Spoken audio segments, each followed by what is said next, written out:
Shalom, selamat pagi saudara yang saya kasihi di dalam Tuhan kita Yesus Kristus. Welcome to Devotion Gereja ICC Bandung. Kami berdoa saudara senantiasa di dalam keadaan yang baik dan bersukacita di dalam Tuhan. Judul Devotion pagi hari ini adalah Ruang Pengampunan. Saudara terkasih, kita sebagai orang yang percaya kepada Kristus dipanggil untuk mengampuni setiap kesalahan orang yang sudah berbuat salah kepada kita. Namun saudara, untuk melepaskan pengampunan kepada orang-orang yang sudah melakukan hal yang tidak baik, kemudian mencelakai bahkan merusak kehidupan kita, itu merupakan sebuah keputusan yang besar.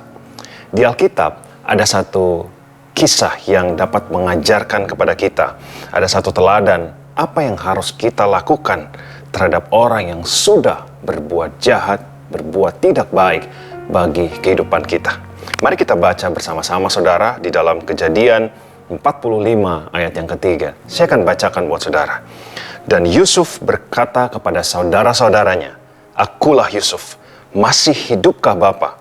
Tetapi saudara-saudaranya tidak dapat menjawabnya sebab mereka takut dan gemetar menghadapi dia. Apa sih yang terjadi? Saudara, kisah ini merupakan salah satu peristiwa yang tragis saudara, tentang perbuatan buruk yang dilakukan oleh orang terdekat, yaitu keluarganya sendiri. Ini begitu menyakitkan, di mana Yusuf dijual dan dikhianati oleh kakak-kakaknya. Kemudian diberitakan hal yang palsu tentang kematiannya, diberitakan kepada ayahnya padahal dia masih hidup. Ini adalah sesuatu yang sangat amat kejam yang terjadi di dalam ruang lingkup keluarga. Akhirnya Yusuf, dia menjadi susah bertahun-tahun saudara. Dia menjadi budak, dia masuk penjara, dia menjadi narapidana. Sampai akhirnya dia menjadi mangku bumi di Mesir. Menjadi orang yang sangat penting di dalam Mesir. Saudara terkasih, saya ingin bertanya kepada saudara. Apakah ada nama-nama di dalam hati saudara yang pernah membuat hidupmu susah? Saudara dikhianati, saudara dicelakai, saudara dicurangi, saudara disakiti, saudara ditinggalkan. Bahkan mungkin perbuatan mereka seperti menghancurkan kehidupan saudara sekalian. Dan saya tahu saudara, ini bukanlah perkara yang mudah. Nama-nama itu mungkin sudah melakukan hal yang jahat. Kok begitu tega? Kenapa bisa seperti itu? Apa yang dia lakukan dan membawa hidup saudara masuk ke dalam kesusahan? Pertanyaannya adalah, saat ini apakah nama-nama itu masih membangkitkan rasa sakit? Ketika mendengar nama-nama itu, apakah reaksi kebencian dan dendam langsung berkobar-kobar? Teringat lagi semua apa yang pernah mereka lakukan di dalam hidup saudara. Seperti sebuah film yang diputar kembali, muncul di dalam kehidupan saudara, teringat kembali. Mari kita lihat kembali apa yang terjadi di dalam kehidupan Yusuf. Kakak-kakaknya pernah berbuat satu hal yang sangat keji di dalam kehidupan Yusuf, membawa penderitaan di masa mudanya. Dan saudara lihat, tiba-tiba kakak-kakaknya muncul di hadapannya 13 tahun kemudian. Ini menarik saudara. Yusuf waktu itu bukanlah Yusuf 13 tahun sebelumnya. Saat itu Yusuf sudah menjadi seorang mangku bumi, orang yang punya kuasa, orang yang punya otoritas. Dia bisa ngomong apa saja dan bawahannya bisa melakukannya. Dan Yusuf punya kesempatan untuk melakukan apapun terhadap kakak-kakaknya yang sudah 13 tahun tidak berjumpa dan tiba-tiba muncul di hadapannya. Kakak-kakaknya yang sudah menyiksa dia, yang sudah melakukan hal yang luar biasa jahatnya. Dan saat itu sebenarnya saudara, Yusuf bisa menghabisi dalam hitungan detik. Dengan cepat dia bisa melakukan hal yang terjahat sekalipun kepada kakak-kakaknya. Tetapi kita lihat apa yang dilakukan oleh Yusuf. Mari kita baca bersama-sama Kejadian 50 ayat yang ke-20. Saya akan bacakan buat saudara. Memang kamu telah mereka-rekakan yang jahat terhadap aku, tetapi Allah telah mereka-rekakannya untuk kebaikan dengan maksud melakukan seperti yang terjadi sekarang ini, yakni memelihara hidup suatu bangsa yang besar. Saudara yang saya kasih di dalam Tuhan, sebenarnya pada saat itu Yusuf bisa bilang, masih ingatkah kalian 13 tahun yang lalu? Kalian menjual saya menjadi budak. Tahu nggak apa yang saya alami setelah hari itu? Betapa susahnya hidup saya, betapa menderitanya saya. Harusnya Yusuf dengan mudahnya bisa membalaskan dendamnya kepada kakak-kakaknya saat itu. Tetapi yang justru dia katakan adalah ini. Kamu telah mereka-rekakan yang jahat terhadap aku. Maksudnya adalah kamu telah merancangkan hal yang jahat. Kamu telah melakukan hal-hal yang jahat kepada saya. Apa yang kau perbuat bagi saya adalah hal yang jahat. Dan ini yang dikatakan oleh Yusuf. Tetapi Allah mereka-rekakan yang baik. Tetapi Allah melakukan hal yang sebaiknya. Tetapi Allah mereka-rekakan hal yang baik. Tetapi Allah melakukan hal yang baik bagi saya. Tetapi Allah merancangkan hal yang baik bagi kehidupan saya. Justru Allah melakukan hal yang sebaliknya. Dihasilkannya lah oleh Allah perkara-perkara yang baik. Bahkan saudara lihat, yang baik dari Allah yang dikerjakan di dalam kehidupan Yusuf tidak tanggung-tanggung kualitas baiknya saudara.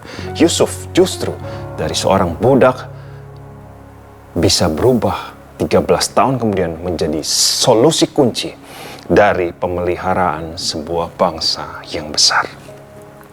Saudara, apa yang dilakukan oleh Yusuf adalah sebuah pilihan sadar yang sangat hebat.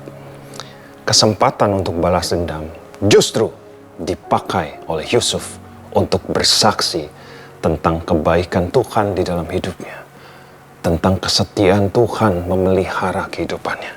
Saudara, kesempatan itu dipakai Yusuf bukan untuk membalas dendam.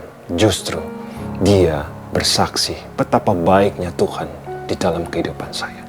Yusuf tidak mencelakai balik saudara-saudaranya, tetapi yang dia lakukan justru memberikan fasilitas nomor 1 yang ada di negeri Mesir.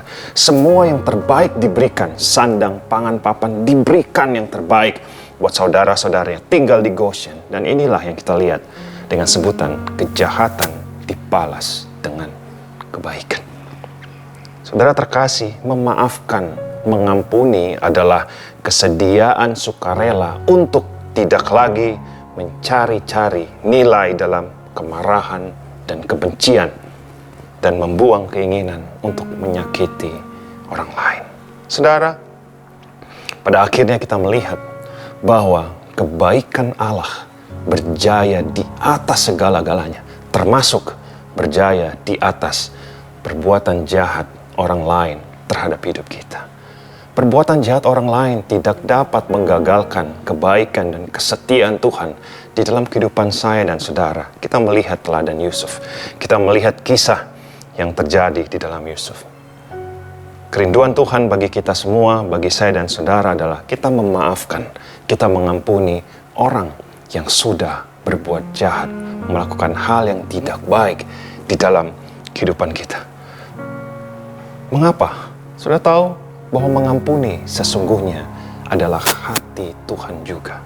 Tuhan punya hati yang mengampuni saya dan saudara dari segala macam dosa pelanggaran kita. Mengampuni adalah hadiah terbaik yang dapat kita berikan kepada diri kita sendiri. Mengapa? Karena saudara, betapa berharganya, betapa harumnya hati yang mengampuni di hadapan Tuhan, di pemandangan Tuhan. Lihatlah Yusuf, dipakai Tuhan begitu tinggi di dalam kehidupannya, sangat amat tinggi. Saudara terkasih, saudara ingin melihat Tuhan memakai hidupmu di tempat-tempat yang tinggi, memperoleh promosi terbaik dari Tuhan di tempat-tempat yang tinggi, supaya orang bisa melihat kuasa Tuhan melalui kehidupanku.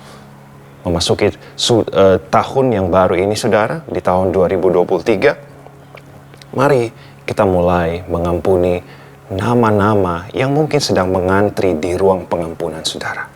Apa yang pernah mereka lakukan, apa yang pernah mereka perbuat, yang membawa hal yang tidak baik di dalam hidup kita. Mari ampunilah mereka.